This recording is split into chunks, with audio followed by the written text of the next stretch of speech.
Une fenêtre ouverte sur les monts du Vaucluse. Nous sommes perchés dans ce petit village provençal qui cristallise toutes les attentions.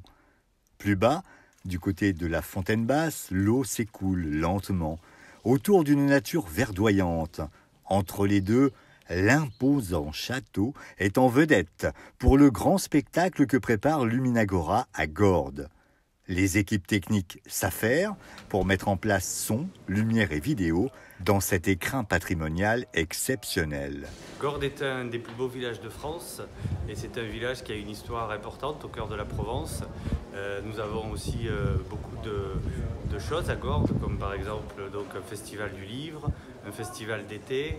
C'est un village vivant toute l'année avec une période touristique forte de juin à septembre et le reste de l'année des conférences culturelles, des débats sur la politique, l'économie et toute une vie de véritable village actif.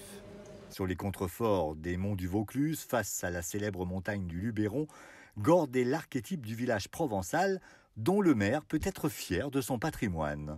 Le patrimoine de Gordes est exceptionnel, voilà, avec un château qui est 2 fois classé au monument historique, le village d'Ebory, qui est le site le plus fréquenté sur la commune, notre abbaye de Sénanque aussi, qui abrite une communauté monastique millénaire, l'église Saint-Firmin, et beaucoup de joyaux de ce qu'on appelle le petit patrimoine, avec des lavoirs, des bories qui sont répertoriés et qui permettent de conférer une identité tout à fait originale et traditionnelle à ce territoire.